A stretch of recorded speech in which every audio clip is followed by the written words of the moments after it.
சங்கரோட திரைப்படங்கள் பிரம்மாண்டமானது அப்படின்னு சொல்கிறதே ஒரு பிரம்மாண்டமாக ஊதி பெருசாக்கப்பட்ட ஒரு பொய். 500 பேரை கூட்டு வந்து அவ்வளோ பேரையும் உருவ கேலி செய்கிற மாதிரி.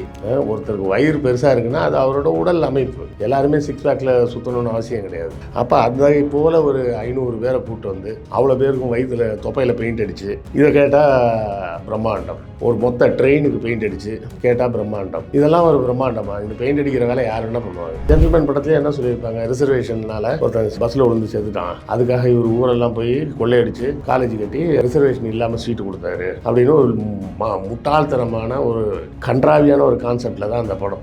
முதல்வன் ஒரு படம், அதுலேயும் பார்த்தீங்கன்னா விளக்கண்ண மாதிரி ஒரு டைலாக் வச்சுருப்பாங்க, நீ ராஜாஜி மாதிரி பெரிய முதல்வராக வரணும். ராஜாஜி என்ன செஞ்சார்? எல்லா பிள்ளைங்களும் வெள்ளக்கார காலத்தில் கட்டி வச்ச ஸ்கூலில் 6000 ஸ்கூலில் இழுத்து மூடினார் சுதந்திரத்துக்கு அப்புறம். அதில் ஒரு காலேஜ் சீன் ஒன்று வரும். இந்த ஃபோன் டயலாக் உங்களுக்கு ஞாபகம் இருக்கா? பக்கத்து குப்பத்து பசங்கள்லாம் பொறுக்கி பசங்கள்லாம் பிரச்சனை பண்ணுறாங்க, கொஞ்சம் என்னன்னு பாருங்கள் சார். குப்பத்தில் இருக்கிற பொறுக்கி பசங்க காலேஜ் பொண்ணுங்களை அடிப்பாங்க. நல்ல ஒரு புகழேந்தி என்ன பண்ணுவார், கிராமத்தில் போய் கிராமத்தில் இருக்கிற பொண்ணுங்க குளிக்கிறத ஒளிஞ்சிருந்து ஃபோட்டோ எடுப்பார். மனுநீதினு ஒன்று இருக்குது. அந்த புத்தகத்தில் என்ன சொல்லியிருக்குன்னா, ஒவ்வொரு சாதியை சேர்ந்தவர்களுக்கும் என்ன குற்றத்துக்கு என்ன தண்டனைன்னு சொல்லி வச்சிருக்கு. அந்த புத்தகத்தின்படி ஒரு பார்ப்பனன் கொலை செய்தால் அவனுக்கு கொடுக்கப்பட வேண்டிய அதிகபட்ச தண்டனை அவனது குடுமியை சிறைக்க வேண்டும். அதை தாண்டி வேறு எந்த தண்டனையும் அவனுக்கு கொடுக்கக்கூடாது. அவனது உடைமைகளுக்கும் பொருளுக்கும் சொத்துக்களுக்கும் அரசன் பாதுகாப்பாக இருக்க வேண்டும் அப்படின்னு சொல்லியிருக்கு. அந்நியன் படத்தில் இதான கதை. ஆமாம், கடைசியில் அவர் முடி எடுத்துருவார். 6 கொலை பண்ணுவார், ஆனால் முடி எடுத்துட்டு விட்டுருவாங்க. சரி, எந்திரன் நல்லா தானே சார் இருந்தது, இந்த ரோபோவை மாதிரிலாம் செஞ்சுருவாங்க, அதுக்கு மனித சிந்தனையே வராது. அப்போ இவர் கூட்டு போய் நிறைய புத்தகங்கள்லாம் கொடுத்து படிக்க சொல்லி எல்லாம் பண்ணி அந்த சீனில் பார்த்தீங்கன்னா அப்படி ஒரு ஃப்ராக்ஷன் ஆஃப் செகண்ட் ஒரு புக்கை காமிச்சிட்டு போவாங்க க்ளோஸ்அப்பில். ஆசார கோவைன்னு ஒரு புத்தகத்தை காட்டுவாங்க. ஒரு ரிக்வேதத்தை காமிச்சாங்க, பகவத்கீதையை காமிச்சாங்கன்னா கூட நம்மலாம் கண்டுபிடிச்சிருவோன்ட்டு ஆசார கோவைன்னு யாருக்குமே அதிகமாக தெரியாத ஒரு புத்தகம்னு ஒரு புத்தகத்தை தேடி பிடிச்சி கொண்டாந்து காமிச்சிருப்பாங்க. அந்த ஆசார கோவை புத்தகம் என்ன புத்தகம் அப்படின்னு பார்த்தீங்கன்னா, சங்கர் ஒரு பார்ப்பன அடிவருடி அப்படிங்கிற ஒரே ஒரு காரணத்துக்காக தான் அவர் எடுக்கிற படங்களை பூரா இந்த ஊடகங்களில் பெருசாக அவர் அப்படியாகும் இப்படியாகும், ஆஹா ஓஹோ, அவர் தான் இந்தியாவின் ஜேம்ஸ் கேமரூனு, அவர் தான் அடுத்தால இன்னொரு டைட்டானிக் எடுக்க போகிறாருன்ற ரேஞ்சுக்கு இங்கே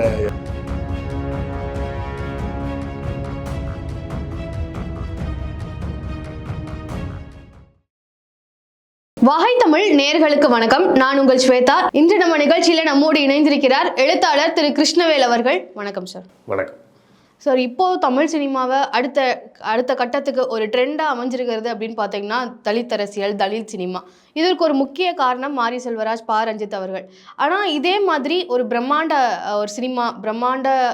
சினிமா படங்கள் டெக்னிக்கலாக கொண்டு வந்தது யார் அப்படின்னு பார்த்தீங்கன்னா சங்கர் அவர்கள் தான் கொண்டு வந்தாங்க அப்படின்னு சொல்கிறாங்க. ஆனால் அவரோட படத்தில் அரசியலாக பார்ப்பனிய சிந்தனைகள் இருக்கிறதாக ஒரு கருத்து இருக்குது.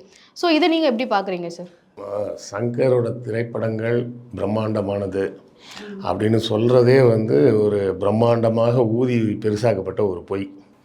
சரிங்களா? பிரம்மாண்டம்னா எது பிரம்மாண்டம்? பிரம்மாண்டம்னு சொன்னோம்னா ஒரு திரைப்படத்தோட மேக்கிங் எப்படி இருக்குது, அதோட அந்த விஷுவல் எஃபெக்ட்ஸ் எப்படி இருக்குது. பல திரைப்படங்களை பொறுத்தவரை ஒரு விஷயம் ஆங்கிலத்தில் என்ன சொல்லுவாங்கன்னா மேக் பிலீவ் அப்படிம்பாங்க. மேக் பிலீவ்னா அங்கே அப்படிலாம் ஒன்றுமே இருக்காது, ஆனால் அதை அப்படி தான் இருக்குன்ற மாதிரி பார்வையாளர்களை நம்ப வைப்பது. எதற்காக அப்படி நம்ப வைக்கணும்? இல்லைம்மா, இப்போது நீங்கள் ஸ்பேஸில் போய் படம் எடுக்க முடியுமா? முடியாது. ஆனால் ஸ்பேஸில் நடக்கிற மாதிரியே ஒரு படத்தை எடுக்க முடியுது இல்லை? அப்போ ஒரு இல்லாத ஒரு விஷயத்தை இருக்கிற மாதிரி நம்மளுடைய கற்பனைக்கு ஏற்ற மாதிரி அதை கொண்டு மக்களிடம் சேர்ப்பது அப்படிங்கிறது தான் அந்த சினிமாவோட வேலை. திரைப்படங்கள்லாம் ஆரம்பத்தில் முதல்ல கண்டுபிடிக்கப்பட்ட போது அந்த திரைப்படங்களை முதல்ல எடுக்க ஆரம்பித்ததே யாருன்னு கேட்டிங்கன்னா மெஜிஷியன்ஸ் தான் எடுக்க ஆரம்பித்தாங்க.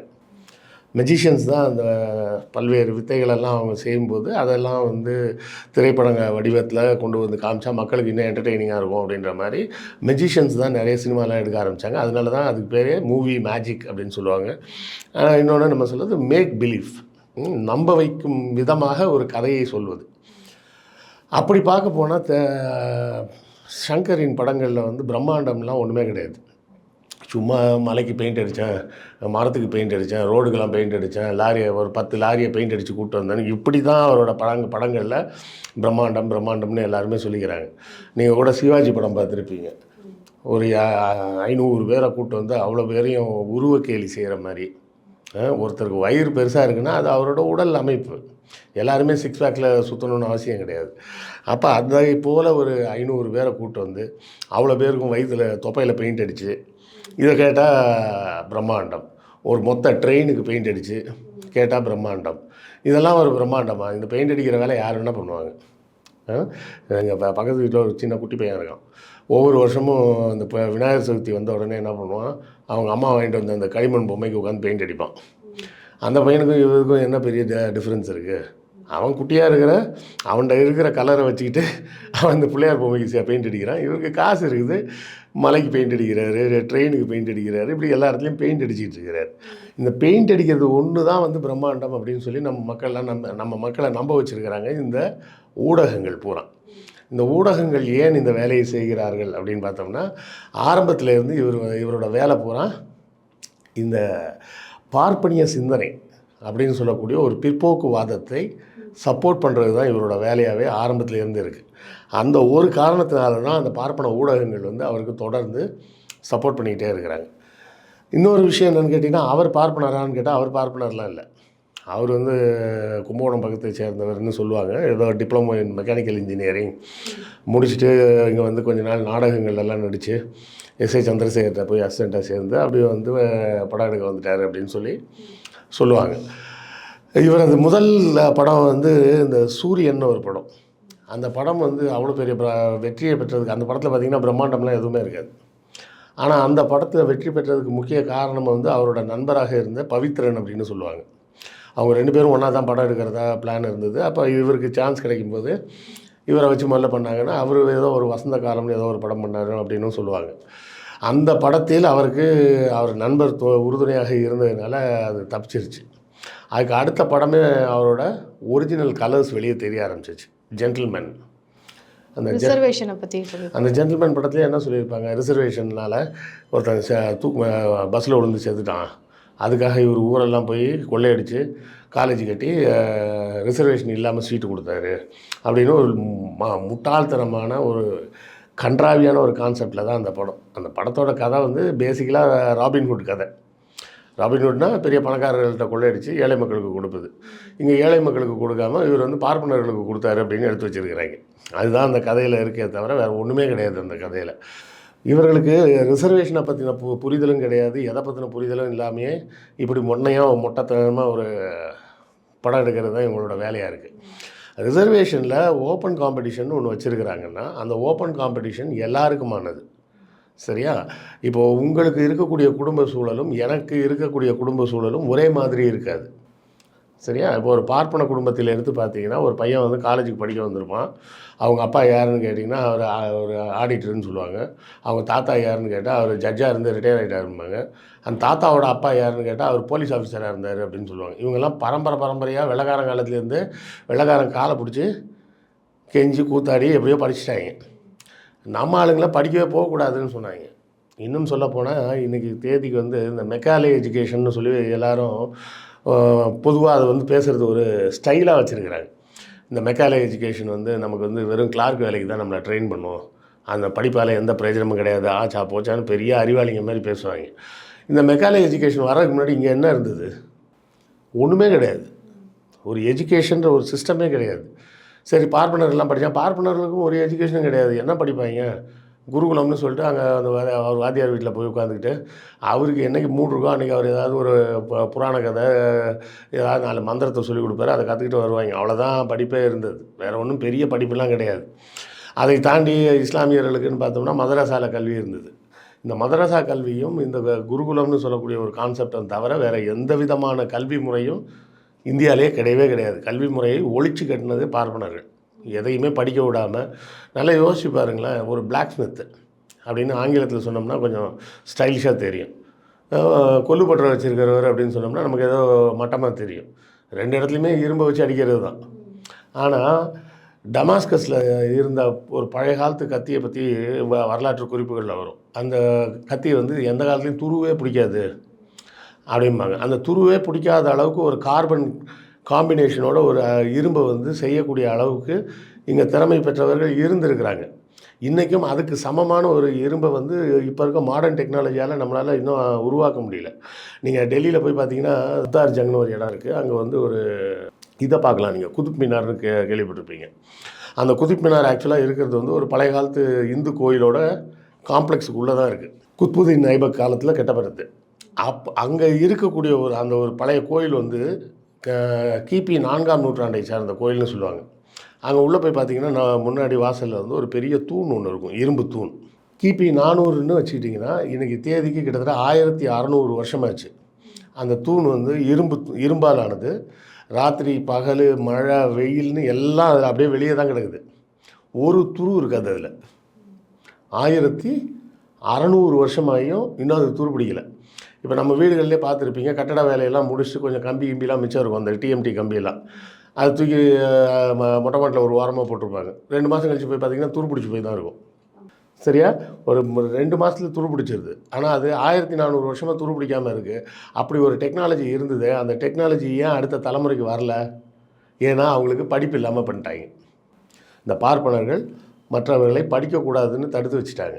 அப்படி தடுத்து வைத்ததன் காரணமாக நமக்கு நம்மளுடைய தொழில்நுட்பமும் வளரல, எந்த விதமான விஷயமும் வளராமல் நம்ம அப்படியே பின்தங்கி போயிட்டோம். ஆங்கிலேயர் காலத்துக்கு பிறகு தான், அதுவும் குறிப்பாக மெக்காலே காலத்துக்கு பிறகு தான் இந்த விஷயங்களெல்லாம் பார்த்துட்டு பப்ளிக் ஸ்கூல் சிஸ்டம் அப்படின்னு ஒன்று 1836 வருஷம் கொண்டாடுறாங்க. அதுக்கு முன்னாடி வர நம்ம ஊரில் படிப்புன்றதே கிடையவே கிடையாது. அந்த பப்ளிக் எஜுகேஷன்றது வந்ததுக்கப்புறம் தான், பப்ளிக் ஸ்கூல் சிஸ்டம்னு வந்ததுக்கப்புறம் தான் எல்லோரும் படிக்க ஆரம்பித்தாங்க. பார்ப்பனர்களுக்கு ஆங்கிலேயர் மீது கோபமே வேறு எதுவும் கிடையாது. எல்லாருக்கும் படிப்பை கொடுத்துட்டானே அப்படின்றது தான். நமக்கு படிப்புக்கு ஒரு கடவுள் வச்சுருக்காங்க, சரஸ்வதின்னு. ஆனால் அதுக்கு கும்பிட மட்டும்தான் நமக்கு உரிமை உண்டே தவிர படிக்க முடியாது நம்ம அப்படின்னு தான் ஒரு கட்டம் இருந்தது. இப்போ இந்த விஷயங்களெல்லாம் வந்து ரொம்ப நல்ல விஷயன்ற மாதிரியும் சங்கர் எடுத்த படம் தான் ஜென்டில்மேன். இப்போது அவங்க சொல்கிறது, நாங்கள் 93 மார்க் வாங்கியிருக்கோம், எனக்கு சீட்டு கிடைக்கல அப்படிம்பாங்க. 93க்கு மேலே நிறைய மார்க் வாங்கினவன் செட்டை சேர்ந்த உன்னை போல் ஓப்பன் காம்படிஷனில் இருக்கிறவன் தானே வாங்கியிருக்கிறான். சரியா? அப்போ நீ அவன் கூட போட்டி போட முடியலன்றது தானே விஷயமே. நீ என்ன சொல்கிற?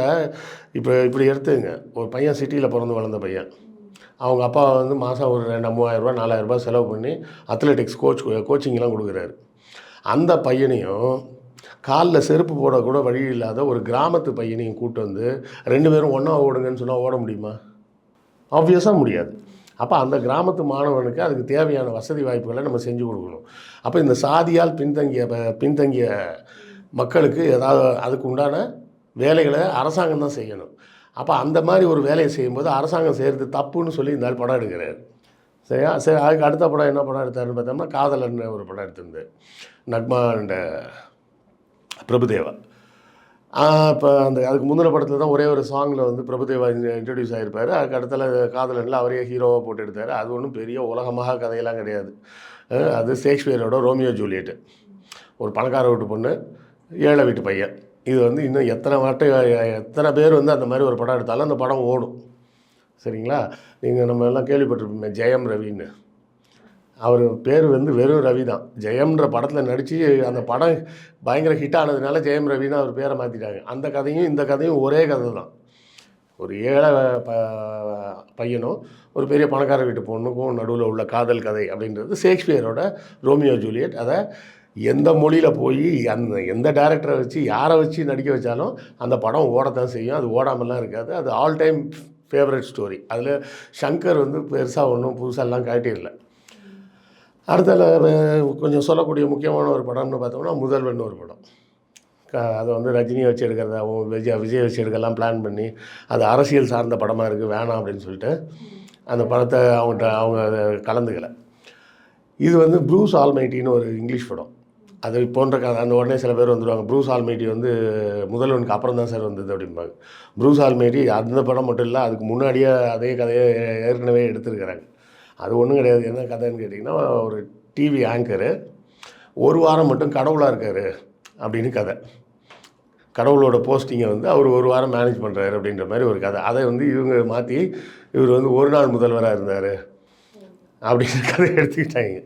அதுலேயும் பார்த்தீங்கன்னா விளக்கண்ண மாதிரி ஒரு டைலாக் வச்சுருப்பாங்க, நீ ராஜாஜி மாதிரி பெரிய முதல்வராக வரணும். ராஜாஜி என்ன செஞ்சார்? எல்லா பிள்ளைங்களும் வெள்ளைக்கார காலத்தில் கட்டி வச்ச ஸ்கூலில் 6000 ஸ்கூலை இழுத்து மூடினார் சுதந்திரத்துக்கு அப்புறம். 1952 இவர் முதலமைச்சர் ஆனவுடனே இங்கிலீஷ்காரன் கட்டி வச்ச ஸ்கூலை 6000 ஸ்கூலை இவர் மூடிட்டார். அதுதான் அவர் செஞ்ச ஒரே ஒரு நல்ல காரியம், வேறு ஒன்றும் செய்யலை. ரெண்டாவது என்ன சொன்னார், எல்லோரும் அரை நாள் ஸ்கூலுக்கு வந்தால் போதும், மிச்சம் இருக்கிற ஸ்கூல்லையும் எல்லோரும் அரை நாள் ஸ்கூலுக்கு வந்தால் போதும், மிச்சம் ஹாஃப் டே போய் தொழில் கற்றுக்குங்க அப்படின்னு. தொழில் எங்கே போய் கற்றுக்கணும், உங்கள் அப்பாக்கிட்ட போய் கற்றுக்கோ அப்படின்னாங்க. அப்போ என்ன அர்த்தம், செருப்பு தைக்கிறவன் பிள்ளை செருப்பு தைக்கிற வேலைக்கே போகணும், சவரம் பண்ணுறவன் பிள்ளை சவரம் பண்ணுற வேலைக்கு போகணும், வண்ணா வேலை பண்ணுறவன் பிள்ளை வண்ணா வேலைக்கே போகணும். அப்போ படிப்பு உனக்கு வேண்டாம் வேண்டாம்னு சொன்னது தான் பார்ப்பனியம் ஆரம்பத்துலேருந்து சொல்லிகிட்டு இருக்கு. அதை தான் இவரும் வந்து சொல்லிகிட்டு இருக்கிறார். அந்த படத்தில் நீங்கள்லாம் பார்த்துருக்கீங்களான்னு தெரியல, நீங்கள்லாம் கொஞ்சம் ரொம்ப சின்ன பிள்ளையாக இருக்கும்போதே வந்திருக்கும் அந்த படம், முதல்வன் படத்தை சொல்கிறேன். பார்த்துருக்கேன் சார். பார்த்துருக்கீங்களா?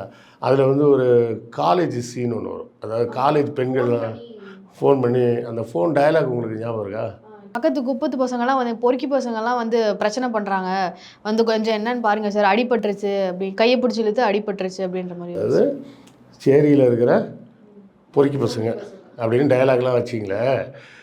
இந்த ஃபைட்டெல்லாம் முடிச்சுட்டு இவர் புகழேந்தி அடுத்த சீன் என்ன பண்ணார், அடுத்த சீன் போட்டு என்ன கொஸ்டினே இல்லாமல் போய் அடிச்சுட்டு அதெல்லாம் முடிச்சிட்டார். அதுக்கப்புறம் என்ன பண்ணார், பைக் எடுத்துகிட்டு அவர் ஊரில் போய் கிராமத்துக்கு போய் அந்த அந்த ஹீரோயினை போய் பார்ப்பாரு. மனிஷா கோயிலில் குளிக்கிறத ஒளிஞ்சிருந்து ஃபோட்டோ எடுப்பார்.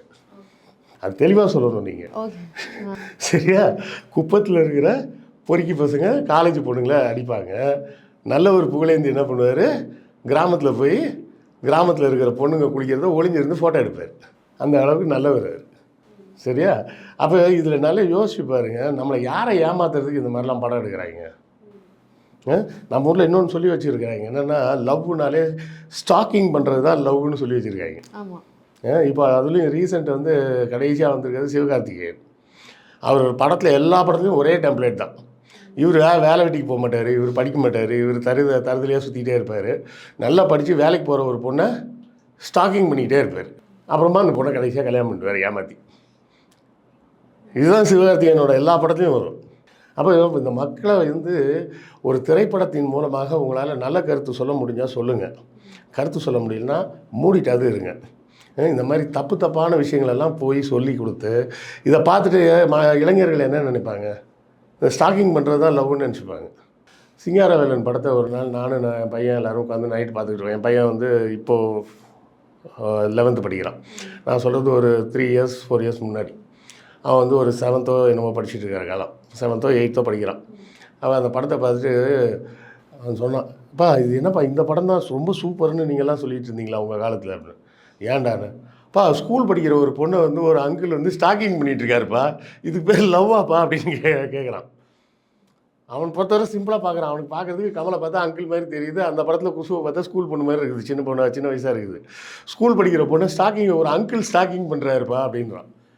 ஸோ இப்போ இருக்கிற தலைமுறையில் உள்ள பிள்ளைங்க ஓரளவு சொந்தமாக யோசிக்கிறாங்க. அதை யோசிக்க விடாமல் கெடுக்கிற வேலையை தான் இவங்கெல்லாம் பண்ணிகிட்டு இருக்கிறாங்க, சரிங்களா? இந்தியன் அதுக்கு முதல்வனுக்கு அடுத்தால ஒரு பெரிய ஹிட் கொடுத்த படம்னா இந்தியன் அப்படின்னு சொல்லலாம். இந்த இந்தியன் படத்தில் என்ன பண்ணி வச்சுருந்தாரு, லஞ்சமெல்லாம் ஒழிக்கணும், கரப்ஷன் இல்லாத இந்தியா உருவாக்கணும் அப்படின்னு சொல்லி கமல். கரப்ஷன்னா என்னதுமா? அரசாங்கத்துக்கு தெரியாமல் தப்பு பண்ணி பதுக்கி வைக்கிற மாதிரி. அரசாங்கமே பண்ணால் அரசாங்கத்தை, அதாவதுமா நமக்கு சரியான புரிதல் இல்லாமல் இருக்கும். அங்கே சிக்னலில் போனோம், சிக்னலில் 100 ரூபா போலீஸ் வாங்கிட்டாரு, நாடே நாசமாக போச்சு, இங்கே பாருங்கள் லஞ்சம் வாங்குறாங்க அப்படின்னு நமக்கு சொல்லி ஏமாற்றி வச்சுருக்கிறாங்க. அந்த போலீஸ்க்கு யார் உங்களை 100 ரூபா கொடுக்க சொன்னது?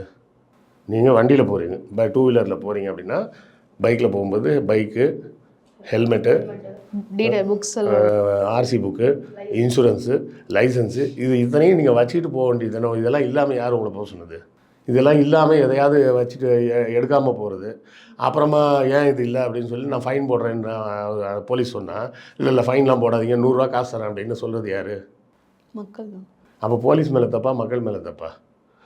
அந்த போலீஸ் செய்ய வேண்டிய கடமையை செஞ்சு அவர் உங்கள்கிட்ட காசுலாம் கேட்கல, இந்த மாதிரி டாக்குமெண்ட் இல்லாமல் வந்துருக்கீங்க, சிக்னலை தாண்டி போயிருக்கேன், 1000 ரூபா ஃபைனுன்றாங்க.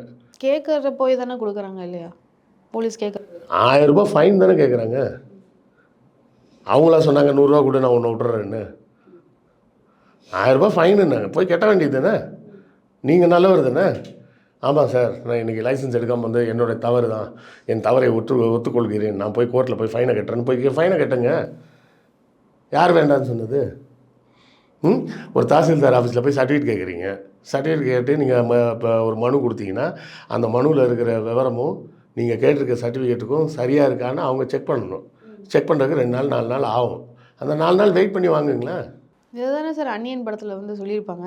என்ன சொல்லியிருப்பாங்க? இந்த மாதிரி கவர்மெண்ட்லேயே வந்து மக்களே இந்த மாதிரி தப்பு செய்கிறீங்க, அப்புறம் அவர் மட்டும் கரெக்டாக இருக்கிற. இல்லை, நம்ம அந்நியனுக்கு 2வது வருவோம். நமக்கு வந்து அங்கே வெயிட் பண்ணுறதுக்கு பொறுமை இல்லை. அதனால் என்ன பண்ணுறோம், இந்த தாசில்தார் ஆஃபீஸ்லலாம் பார்த்தீங்கன்னா வாசலில் ஒரு பேடு பேப்பர் வச்சுக்கிட்டு ஒரு ஆள் உட்காந்துருப்பாங்க. என்னன்னு கேட்டால் கொடுங்க நான் எழுதி தரேன் அப்படின்னு எழுதி கொடுத்தா 50 ரூபா. அது அவருக்கு தொழில். ஏன் படிச்சிருக்கீங்களே, ஒரு பேப்பரில் எழுத தெரியாதா? ஸ்கூலில் 5ஆம் கிளாஸ்லேயே உங்களுக்கு சொல்லிக் கொடுக்குறாங்க. இங்கே பாரு, மேலே வந்து இந்த இடத்துல டு அட்ரஸ் போடணும், இங்கே ஃப்ரம் அட்ரஸ் போடணும், அப்புறம் respected madam as I am suffering from fever please grant me leave for 1 day only அப்படின்னு போட்டு எழுதி யுவர் சின்சியர்லி அப்படின்னு கையெழுத்து இந்த ஃபார்மெட் என்னன்றதை சொல்லிக் கொடுக்குறதுக்கு தானே சின்ன பிள்ளைகளை சொல்லிக் கொடுக்குறாங்க. அப்போ அதே மாதிரி எழுத வேண்டியது என்ன? ஃப்ரம் யார், டு யார், டியர் சார் சப்ஜெக்ட் என்ன, இந்த விண்ணப்பம் இந்த சர்டிஃபிகேட் வேண்டி விண்ணப்பிக்கிறேன் அப்படின்னு போட்டு ஐயா இந்த மாதிரி இதெல்லாம் எனக்கு இந்த சர்டிஃபிகேட் கொடுத்து உதவும்படி கேட்டுக்கொள்கிறேன், இப்படிக்கு உங்கள் உண்மையுள்ள அப்படின்னு எழுதி கையெழுத்து போட்டு கொடுக்க வேண்டியது தானே. எல்லாத்துக்கும் சோம்பேறித்தனம் நமக்கு. சரியா? எல்லா வேலையும் வேறு யாராவது செஞ்சு கொடுத்துட்டாங்கன்னா நல்லாயிருக்கும் அப்படின்னு நினைக்கிறோம். இதை செய்கிறதுக்கு வந்து லஞ்சம்னு நம்ம தான் ஆரம்பிக்கிறோம். நம்ம ஆரம்பிச்சுட்டு அவங்க லஞ்சம் கேட்குறாங்கன்றாங்க. படிக்காத மக்கள் லஞ்சம் கொடுக்க மாட்டாங்க. அது உங்களுக்கு தெரியுமா? நான் ஆதார் எடுக்க போகும்போது போனோடனே அவர் என்கிட்ட அது வந்து ப்ரைவேட் ஏஜென்சி, நல்லா புரிஞ்சுங்க. ஆதார் வந்து கவர்மெண்ட்டுக்கிட்ட கிடையாது, கவர்மெண்ட்டுக்கிட்டையும் இருக்குது, வெளியவும் இருக்குது. அங்கேயும் நீங்கள் போய் எடுத்துக்கலாம். சேவா மையன்றது தனியாக கவர்மெண்ட்லேயும் இருக்குது, கவர்மெண்ட் சாராமையும் இருக்குது. அப்போ நான் போனப்போ அவர் என்ன சொன்னார், சார் நீங்கள் பதிஞ்சு வச்சுட்டு போங்க, ரெஜிஸ்டரில் பதிஞ்சிருங்க, 30 days கழிச்சு தான் எடுப்போம். ஏன் 30 days? இன்றைக்கி தான் வந்து இன்றைக்கி எடுத்துட வேண்டியது நான். சார் அதுதான் ப்ரொசீஜரு, இல்லைனா 500 ரூபா கொடுங்க, சாயங்காலம் 5 மணிக்கு மேலே வாங்க அப்படின்னு. நான் 500 ரூபா கொடுக்கலப்பா, 30 நாள் கழிச்சே வரேன் அப்படின்னு சொல்லிட்டு நான் போயிட்டேன். 30 நாள் கழித்து போயிட்டு எல்லாம் எடுத்துகிட்டு இருந்தோம். அப்போ தான் நான் கேட்டேன், ஐயோ படித்தவன் என்ன, நான் வந்து மீடியாவில் ஒர்க் பண்ணுறேன், என்கிட்டயே 500 ரூபா நீ தைரியமாக கேட்குறிய, ஏழை மக்களெல்லாம் நீ என்ன பாடுபடுத்துவ அப்படின்னு. சார் உங்கள்கிட்டயாவது கேட்கலாம் சார், அவங்கள்ட்டலாம் கேட்க முடியாது, அடிச்சு விடுவாங்க சார், காசாக கேட்குற அப்படின்னு சொல்லி அடிச்சு ஓட விட்ருவாங்க, அவங்கள பார்த்தா தான் சார் எங்களுக்கு பயம் அப்படின்னு. ஸோ அவங்கெல்லாம் காசு கொடுக்கறதில்ல. நம்ம காசு வச்சுருக்கிறவன் தான் திமிரில் போயிட்டு அந்த க்யூவை கட் பண்ணிட்டு உள்ளே போகிறது. அந்த க்யூவை கட் பண்ணுறதுக்கு யார் உங்களுக்கு உரிமை கொடுத்தது? உங்களுக்கு முன்னாடி ஒருத்தன் வந்திருக்கான், அப்போ அவனுக்கு அடுத்தால் தான் நீங்கள் போயாகணும். அந்த பொறுமை இல்லாமல் அதுக்கு நம்ம காசு கொடுத்து நம்ம தான் ஏமாற்றிட்டு இருக்கோம். சரி, இது இந்த பக்கம் மக்கள் மீது இப்படி ஒரு தப்பு இருக்குது அப்படின்னு சொன்னால், அந்த படத்தில் சொல்கிற மாதிரி எது சர்டிஃபிகேட் கேட்டு டாக்டருக்கு லஞ்சம் கேட்டார், குத்து உடனே குத்திடுவீங்களா? 50 ரூபா ஒருத்தர் வாங்கினான்றதுக்காக குத்திடுவீங்க, 100 ரூபா வாங்கினா குத்துவீங்க, 500 ரூபா வாங்கினா குத்துவீங்க. எதுக்கு எடுத்தாலும் கொலை பண்ணுற உரிமையை உங்களுக்கு யார் கொடுத்தது? உடனே சொல்லாங்க, சட்டத்தை ஏன் சார் கையில் எடுக்கிறீங்கன்னா, நீங்கள் சட்டத்தை மிதிக்கும் போது நான் சட்டத்தை கையில் எடுக்கக்கூடாதா அப்படின்லாம் பெருசாக டயலாக் வைக்கிறது. இதெல்லாம் வந்து நம்ம ஏமாற்றுவதற்காக எடுக்கப்பட்ட படங்கள் தான். அதுலேயும் அந்நியன் வந்து ரொம்ப ரொம்ப இருக்கிறதுலே டாப் என்ன கேவலம் அப்படின்னு பார்த்தீங்கன்னா, மனுநீதின்னு ஒன்று இருக்குது. அதுதான் வந்து பெண்கள் வந்து படிக்கக்கூடாது, பெண்கள் வீட்டுக்குள்ளே இருக்கணும், வீட்டை விட்டு வெளியே வரக்கூடாது. அதை விட அதில் வந்து சொல்லக்கூடிய விஷயமே என்னென்னா ரொம்ப கேவலமான விஷயம். ஒரு பெண் பிறந்ததிலிருந்து திருமணமாகும் வரை அவளது தகப்பன் அவளை பாதுகாக்க வேண்டும், திருமணத்துக்கு பிறகு அவளது கணவன் பாதுகாக்க வேண்டும், கணவன் இறந்த பிறகு அவளது மகன்கள் அவளை பாதுகாக்க வேண்டும். கேட்கும்போது நல்லா இருக்குது, பாதுகாக்க வேண்டும் நல்லா தானே இருக்குது அப்படி. ஆனால் இதெல்லாம் சொல்கிறதுக்கு முன்னாடி ஒரு விஷயம் சொல்லியிருப்பாங்க. என்ன சொல்லியிருப்பாங்கன்னா, பெண்கள் இயற்கையிலேயே விபச்சார தோஷம் கொண்டவர்கள், அதனால் அவளுக்கு திருமணமாகும் வரை அவளது தகப்பன் அவளை பாதுகாக்க வேண்டும்னா என்ன அர்த்தம்னா, விபச்சார தோஷம்னா எல்லா பெண்களுக்கும் இயற்கையாகவே பிறந்ததுலேருந்து பார்க்கக்கூடிய ஆண்கள் கூட எல்லா கூடயும் உறவு வச்சுக்கணும்னு தோணும். அப்படி போகாமல் இருக்கிற மாதிரி அப்பா பாதுகாக்கணும், கணவர் பாதுகாக்கணும், புள்ள பாதுகாக்கணும்னு சொன்னால் என்ன அர்த்தம்? 60 வயசு கிழவிக்கு வந்து விபச்சார தோஷம் இருக்கும், யார் கூட வேணாலும் போய் படுக்கணும்னு தோணும் அப்படின்னு ஒரு புக்கு எழுதி வச்சுருக்காங்க. அதுதான் புனித நூல்னு இங்கே நம்ம ஊரில் வந்து கதை சொல்லிகிட்டு இருக்காங்க. அந்த புத்தகத்தில் என்ன சொல்லியிருக்குன்னா, ஒவ்வொரு சாதியை சேர்ந்தவர்களுக்கும் என்ன குற்றத்துக்கு என்ன தண்டனைன்னு சொல்லி வச்சுருக்கு. அந்த புத்தகத்தின்படி ஒரு பார்ப்பனன் கொலை செய்தால் அவனுக்கு கொடுக்கப்பட வேண்டிய அதிகபட்ச தண்டனை அவனது குடுமியை சிரைக்க வேண்டும். அதை தாண்டி வேறு எந்த தண்டனையும் அவனுக்கு கொடுக்கக்கூடாது. அவனது உடைமைகளுக்கும் பொருளுக்கும் சொத்துக்களுக்கும் அரசன் பாதுகாப்பாக இருக்க வேண்டும் அப்படின்னு சொல்லியிருக்கு. அந்நியன் படத்தில் இதான கதை. ஆமாம், கடைசியில் அவர் முடி எடுத்துருவார். 6 கொலை பண்ணுவார், ஆனால் முடி எடுத்துகிட்டு விட்டுருவாங்க. அந்த 6 கொலையிலையும் இன்னும் 2 பேருக்கு கொலை பண்ண வேண்டிய இடத்துக்கும் வருவார், ஆனால் பண்ண மாட்டார். ஏன்னா நந்தினி வந்து ஒரு பார்ப்பன பெண். பார்ப்பன பெண்ணுங்கிறதுனாலயா இல்லை தான் விரும்பிய பெண் அப்படின்னு? பார்ப்பன பெண். அடுத்தால மியூசிக் அகாடமியில் ஒரு மாமாவை போய் பார்ப்பார். அந்த மாமாவையும் கொலை பண்ண மாட்டார். ஏன்னா அவங்கெல்லாம் அவாளோட ஆட்கள், அவாலாம் நல்லவ. மற்றபடி ரோட்டில் ஒருத்தன் யாரோ ரோட்டில் போகிற ஒருத்தன் நிப்பாட்ட சொன்னான்னு சொல்லி காரை நிப்பாட்டி அடிபட்ட யாரையோ காரில் ஏற்றலைன்றதுக்காக அவரை அடித்து இவர் கொள்ளுவார். ஏன்? உனக்கு பேசிக் அறிவு இல்லையா? ஒரு ஆக்சிடெண்ட் ஆச்சுன்னா நீ செய்ய வேண்டிய முதல் வேலை என்ன? 108க்கு ஃபோன் பண்ணணும். ரோட்டில் வரப்போகிற வண்டியெல்லாம் மறிச்சிட்டு நிற்கக்கூடாது. சரியா? முதல்ல அந்த ஆள் என்ன கண்டிஷனில் இருக்கான் எதுவுமே நமக்கு தெரியாது. அந்த மெடிக்கல் பேக்ரவுண்டே இல்லாத ஒருத்தன் வந்து முதலுதவிலாம் செய்யக்கூடாது. 108க்கு ஃபோன் பண்ணிங்கன்னா ஆம்புலன்ஸ் வரும், பேராமெடிக்ஸ் வருவாங்க. அவங்களுக்கு தெரியும் என்ன செய்யணும் அப்படின்றது தெரியும். இந்த பேஷண்ட்டை வண்டியில் ஏற்றும் போதே ஃபோன் பண்ணி பக்கத்தில் எந்த ஹாஸ்பிட்டல் போகிறாங்களோ அந்த ஹாஸ்பிட்டலில் சொல்லி இந்த மாதிரி பேஷண்ட் இந்த கண்டிஷனில் இருக்காங்க, இந்த மாதிரி ட்ரீட்மெண்ட் தேவைப்படலாம், நீங்கள் என்ன வேணுமோ ரெடி பண்ணி வச்சுக்கிங்க அப்படின்னு சொல்லி உடனடியாக செய்தியை சொல்லிட்டு தான் போகிற வழியிலே சொல்லுவாங்க. அதுக்கு தான் பேர் ட்ராமான்னு பேர், அவசர சிகிச்சை பிரிவு. அதெல்லாம் விட்டுட்டு ரோட்டில் போகிற வண்டியை மறிச்சிட்டு இருக்கிறது. யாரோ ஒருத்தன் பார்க்கில் படுத்து தூங்கிட்டு இருந்தான்னு சொல்லி நீங்கள் இப்படி சும்மாவே இருப்பீங்களா, அதுக்கு பதிலாக செத்து போங்க அப்படின்ட்டு வரான். அது அவன் சௌரியம். உன் வீட்டில் வந்து காசு கேட்டானா? நான் வேலைக்கு போகல, எனக்கு காசு கொடு அப்படின்னு உன்கிட்ட வந்து கேட்டானா? அவன் பார்க்கில் படுத்து தூங்கினா அது அவன் சௌரியம். நீ யார் அதை போய் கேட்குறதுக்கு? அப்போ அந்த படம் முழுக்க என்ன இருக்குது?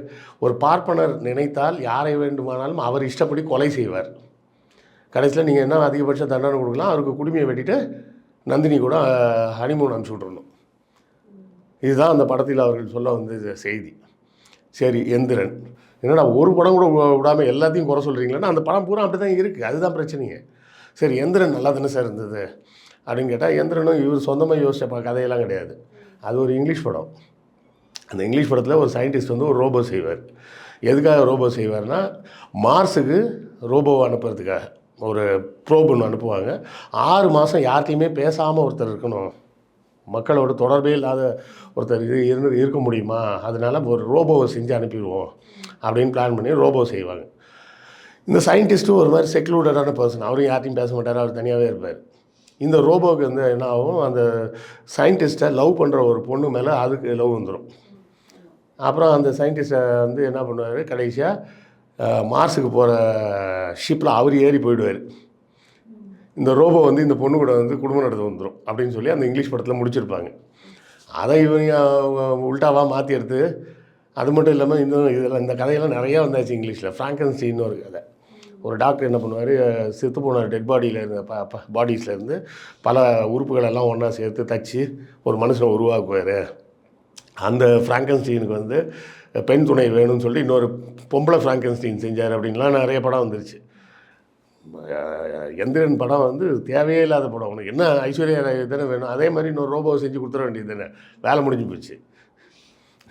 வசீகிருஷ்ணன் சனாவும் இருந்துட்டு போகிறாங்க, சிட்டி ரோபோவுக்கு இன்னொரு குட்டி ரோபோவை செஞ்சு கொடுத்துட்டா வேலை முடிஞ்சு போச்சு. இதுக்கு என்னவோ பெரிய பிரம்மாண்டம் அது இதுன்னு கிங்காங் படத்தில் வர சீனெல்லாம் எடுத்து அந்த ஏரோப்ளைனை பிடிக்கிறதா இருக்குதுன்னா அது எல்லாமே காப்பி. சரி, இது எல்லாமே காப்பி அப்படின்னு வச்சுப்போங்க. அங்கேயும் நம்ம சங்கரின் அந்த பார்ப்பனிய அடிமை புத்தி வரும். எங்கே வரும் அப்படின்னு பார்த்தீங்கன்னா, இந்த ரோபோவை முதல்ல செஞ்சுருவாங்க, அதுக்கு வந்து மனித சிந்தனையே வராது. அப்போ இவர் வந்து கூட்டு போய் நிறைய புத்தகங்கள்லாம் கொடுத்து படிக்க சொல்லி எல்லாம் பண்ணுவாருன்னு பிரிட்டிஷ் கவுன்சில் லைப்ரரி கூட்டு போகிறாருன்னு ஒரு சீன் வரும்.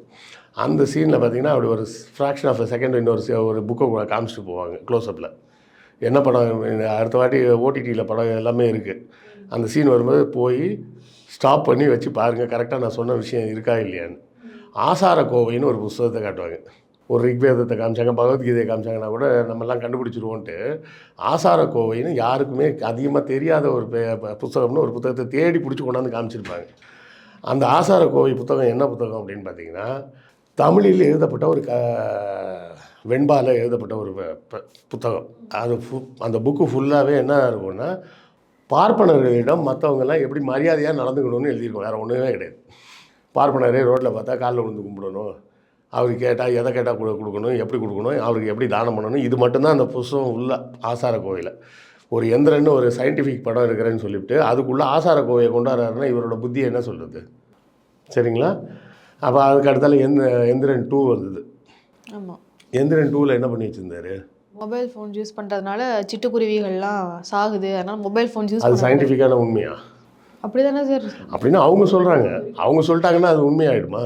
அவங்கன்னு சொல்கிறத தாண்டி எல்லாருமே அப்படி தானே நம்பிட்டு இருக்கோம். அப்படின்னு எல்லாருக்கிட்டையும் இவங்க பரப்பி வச்சுருக்கிறாங்க. சிட்டுக்குருவி ஏன் காணாமல் போச்சு அப்படின்னு சொன்னால் வேறு ஒன்றும் கிடையாது. சிட்டுக்குருவி காணாமல் போனதுக்கு காரணம் சூப்பர் மார்க்கெட். சூப்பர் மார்க்கெட் வரதுக்கு முன்னாடிலாம் நம்ம என்ன பண்ணுவோன்னா, பக்கத்தில் மளிகை கடை அண்ணாச்சிட்ட போய் பருப்பு எல்லாமே வாங்குவோம்.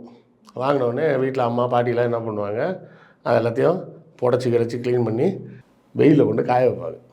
சரியா? காய வைக்கும்போது அதை சாப்பிட சிட்டுக்குருவி வரும். இப்போ நம்ம வாங்குறது எல்லாமே சார்டெக்ஸ் அப்படின்னு சொல்லி ஒரு டெக்னாலஜி. குருணை, கல் இதெல்லாம் நீக்கிற முடியும். அதில் உள்ளே போட்டாங்கன்னா அதுலேயே அந்த உடஞ்ச அரிசி எல்லாத்தையும் அதுவே நீக்கிடும், கல் எல்லாத்தையும் நீக்கிடும். அது மாதிரி அதுலேயே க்ளீன் பண்ணிடலாம். அதே போலவே பருப்பை எடுத்து உள்ளே கொண்டாங்கன்னா அதில் இருக்க கல் மற்ற தூசி ஈசி எல்லாத்தையுமே அதுவே நீக்கி கொடுத்துரும். அதை அப்படியே நேராக பேக் பண்ணி சூப்பர் மார்க்கெட் வந்துடுது. அப்போ சூப்பர் மார்க்கெட்லேருந்து நம்ம நேராக வாங்கி என்ன பண்ணுறோம், கட் பண்ணி டப்பாவில் போட்டுடுறோம். காய வைக்கிற வேலையே கிடையாது நமக்கு. இப்போ காய வைக்கிற வேலையே இல்லைன்றப்போ என்ன ஆகுது, சிட்டுக்குருவிக்கு உணவு கிடைக்கலைங்க. அப்போ இங்கே உணவு கிடைக்கலன்னா உணவு எங்கே கிடைக்குமோ அது மாதிரி கிராமப்புறமோ இல்லை காட்டு பக்கமாகவோ சிட்டுக்குருவிகள் மைக்ரேட் ஆகி போயிடுச்சு. இப்போ மைக்ரேட் தான் ஆகுதே தவிர அது எப்படி அழிஞ்சு போகும்? இவங்க சொல்கிறது எந்த ரேஞ்சுக்கு சொல்கிறாங்கன்னா எக்ஸ்டிங்க்ட் ஆகிடுச்சு அப்படின்ற ரேஞ்சுக்கு சொல்கிறாங்க. ஆமாம், இறந்து போயிடுச்சு. ஏன் இப்போ காக்காக்கெல்லாம் ரேடியேஷன் சொல்லிக்க காக்காவுக்கு ரேடியேஷன் ஒன்றும் பண்ணாது, அது சிட்டுக்குருவிக்கு மட்டும் தான் பண்ணுமா? அது கவனித்து உங்களுக்கு சொல்கிறது. நான் என்ன, நமக்கு சின்ன வயசுலேருந்து சிட்டுக்குருவியை பற்றி நிறைய கதைகள்லாம் கேள்விப்பட்டிருக்கோம். சிட்டுக்குருவி அப்படின்னு பாட்டெலாம் வேறு அந்த காலத்தில் இருக்குது. அந்த சிட்டுக்குருவின்றது ஒரு மாதிரி கொண்டாட்ட மனநிலையில் பார்க்கப்பட்ட ஒரு பறவையாக இருக்குது. அதை காணணுன்னே இப்படி ஒரு பொருளையை கிளப்பி விட்டாங்க. அப்போ நம்ம கேட்குறோமா, சிட்டுக்குருவி ஒரு பறவை அதுக்கு பாதிப்பு வரும்னா காக்காவுக்கு வராதா? காக்கா இட்ஸ் அ ஸ்கேவெஞ்சர் பேர்டு. அது அழுக்கு அசுத்தத்துலேருந்தே உணவு எடுக்க ஆரம்பிச்சிடும். இந்த சிட்டுக்குருவி காணாமல் போனதுனால நமக்கு வேறு ஒரு இடைஞ்சல் நடந்திருக்கு. அது யாருக்கும் தெரியாது. இந்த சிட்டுக்குருவி என்ன பண்ணுன்னா, முட்டை போட்டதுக்கப்புறம் குஞ்சு பொரிக்கும். குஞ்சு பொரித்தோடனே அந்த சின்ன குஞ்சு இருக்குல்ல, அதுக்கு ப்ரோட்டீன் தேவை. அது மேமல்ஸ் கிடையாது. மேமலாக இருந்தால் பால் ஊட்டி வளர்க்கும். அப்போ அந்த சிட்டுக்குருவியோட குஞ்சுக்கு அது சாப்பிடக்கூடிய தானியங்களை கொடுத்தா செமிக்காது. ஓகே, சரியா? அப்போ அது என்ன பண்ணும்னா, இந்த கொசு முட்டை போட்டு வச்சுருக்குல்ல, அந்த முட்டைகளை எடுத்துகிட்டு போய் அந்த குஞ்சுக்கு ஊட்டும். அப்போ சிட்டுக்குருவி இங்கே இருந்திருந்தால் என்ன நடந்திருக்கும்னா, நமக்கு சிட்டிக்குள்ளே இவ்வளோ கொசு தொல்லை வராமல் இருக்கும். நம்ம சொல்லிக்கிட்டே இருக்கோம்ல, வருஷம் கொசு தொல்லை ஜாஸ்தியாகிட்டே போகுதுப்பா, ரொம்ப கொசுவாயிடுதுன்றமே. காரணம் என்னென்னா, அந்த ஈக்காலஜிக்கல் சைக்கிளில் ஒரு மேட்டரை வெளியே எடுத்துட்டீங்க. சிட்டுக்குருவியை வெளியே எடுத்தப்போ என்ன ஆகுது, மஸ்கிட்டோவோட க்ரோத் ரேப்பிடாக போயிடுச்சு. அந்த முட்டைகளை கண்ட்ரோல் பண்ணுறதுக்கு ஆள் இல்லாமல் போகுது. அதனால தான் கொசு ஜாஸ்தியாகுது. இப்படி சம்மந்தம் இல்லாமல் இதெல்லாம் விட்டுட்டு அவங்க போய் என்ன சொல்லிட்டாங்க, மொபைல் ஃபோன் வந்ததுனால தான் இப்படி ஆகிப்போச்சு. அவங்களுக்கு என்ன காண்டுன்னா, ஆரம்ப காலத்தில் எந்த ஒரு டெக்னாலஜி வந்தாலும் அவள் தான் ஃபஸ்ட்டு யூஸ் பண்ணுவாள். ஒரு ஊரில் ரேடியோ வந்திருக்குன்னா அவள் வீட்டில் தான் ஃபஸ்ட்டு ரேடியோ இருக்கும். டிவி வந்தாலும் அவள் வீட்டில் மட்டும்தான் டிவி இருக்கும். 2 வீலர் வந்தாலும் அவள் வீட்டில் மட்டும்தான் 2 வீலர் இருக்கும். இப்படி எல்லாமே அவள் மட்டும்தான் வச்சுக்கிட்டு இருந்தா, செல்ஃபோன் மட்டும் வந்த கொஞ்ச நாள்லேயே எல்லார் கைக்கும் சேர்ந்துருச்சு. செல்ஃபோன் இப்போ சென்னையில் கணக்கு பார்த்தீங்கன்னா எப்போ வந்தது அப்படின்னு சொல்லணும்னா, எக்ஸாக்டாக சொல்கிறதா இருந்தால் 96ன்னு நினைக்கிறேன் நான், if my memory cos right. நான் வேலைக்கு வந்த புதுசில் அப்போ ஸ்கைசெல் அப்புறம் ஆர்பிஜி அப்படின்னு 2 நெட்வொர்க் வந்தது. 94, 95 பார்த்தீங்கன்னா பேஜர்னு ஒன்று வந்தது. அந்த பேஜர் எப்படி இருக்குன்னா, சின்னதாக இந்த சைஸ்க்கு ஒரு பாக்ஸ் மாதிரி இருக்கும். அதை எடுத்து நம்ம இடுப்பில் மாட்டிக்கலாம். அதை மாட்டுறதுக்கு ஒரு பவுச் மாதிரி வரும். ஆமாம், அதை பெல்ட்டில் மாட்டிக்கலாம். மாட்டினா ஒரு நம்பர் கொடுத்துருப்பாங்க. அந்த நம்பர் நீங்கள் உங்கள் பேஜர் நம்பரை யாருக்கெல்லாம் கொடுத்துருக்கீங்களோ அவங்க என்ன பண்ண முடியும்னா, ஒரு நம்பருக்கு ஃபோன் பண்ணி ஒரு மெசேஜ் சொன்னாங்கன்னா அதை டைப் பண்ணுவாங்க. டைப் பண்ணி அமிச்சா இந்த பேஜரில் அந்த மெசேஜ் டிஸ்பிளே ஆகும். இதுதான் ஒயர்லெஸில் ஃபஸ்ட்டு வந்த டெக்னாலஜி பேஜர்.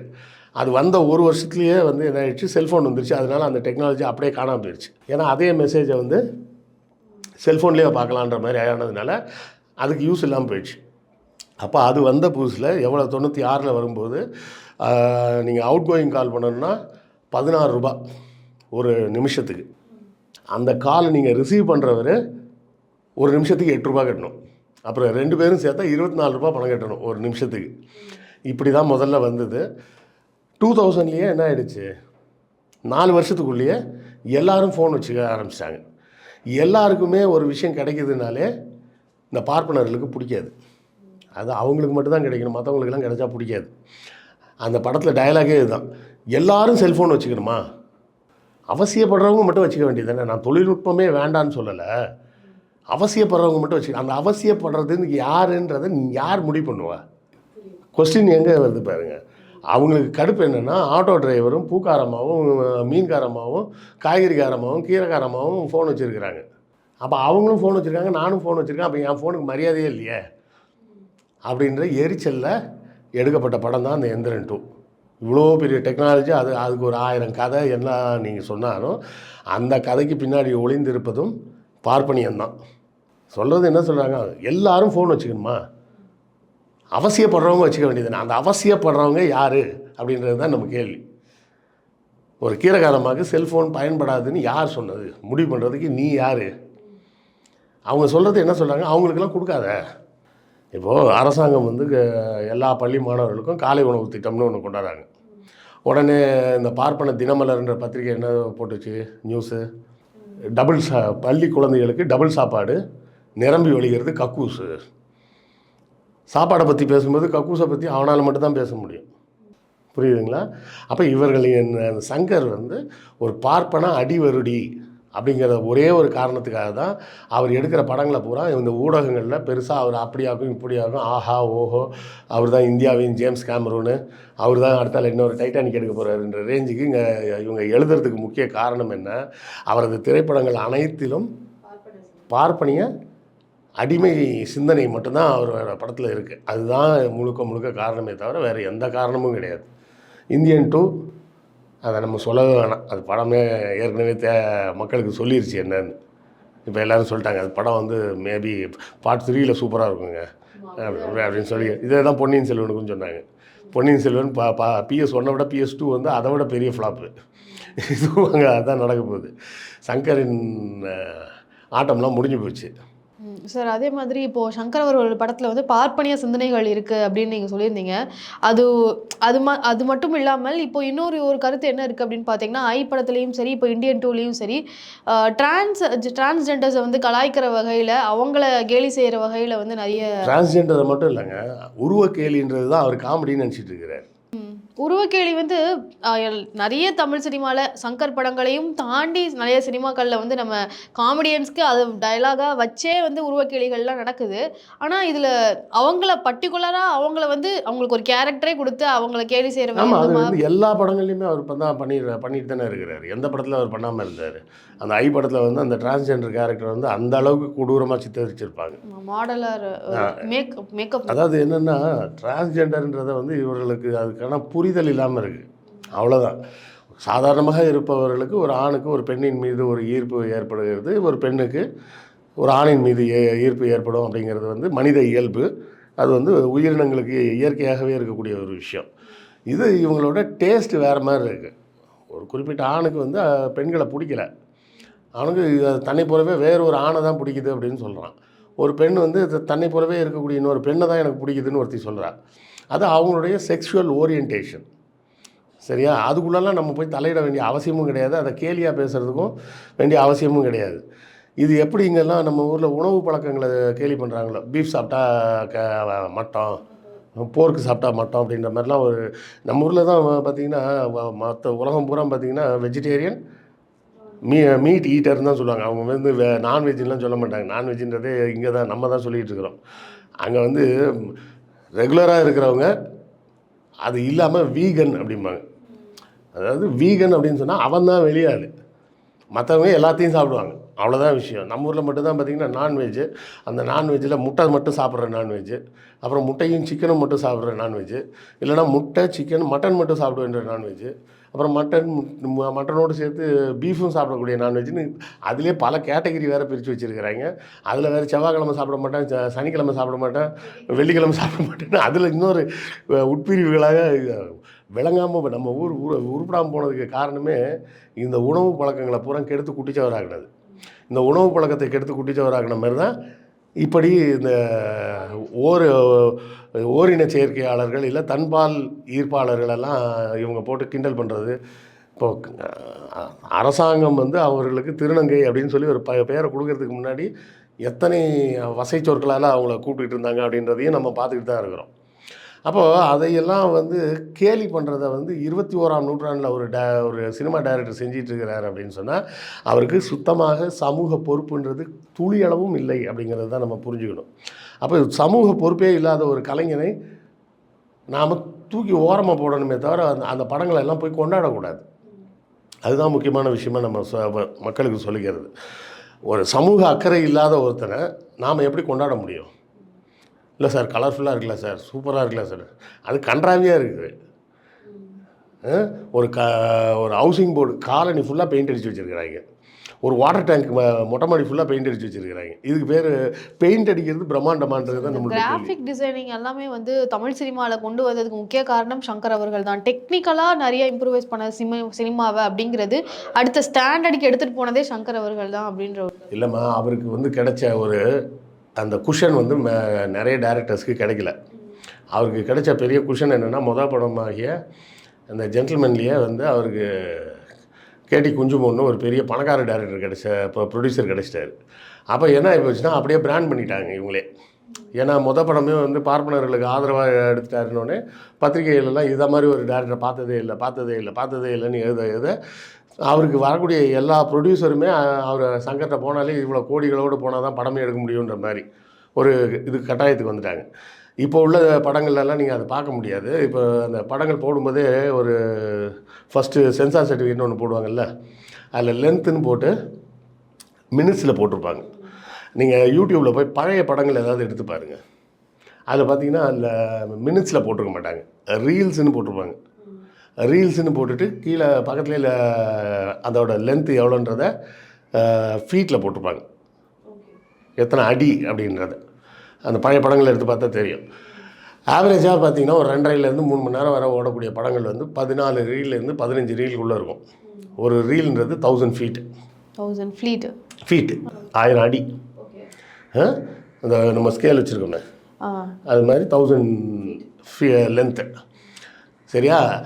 இப்போது ஒரு டேரக்டர் வந்து ஒரு படத்தை எடுக்கிறேன் அப்படின்னு சொன்னார்னா, ப்ரொடியூசர் எவ்வளோ பட்ஜெட் அலோவ் பண்ணுவார்னா, ஒரு படம் வந்து ஒரு 14,000 அடி வரப்போகுது அப்படிங்கிற 14,000 ஃபீட் எடுக்க போகிறாங்கன்னா மேக்ஸிமம் போனால் ஒரு 18 ஃபீட்லேருந்து மேக்ஸிமம் 20 ஃபீட்டுக்கு மேலே செலவு பண்ண மாட்டாங்க.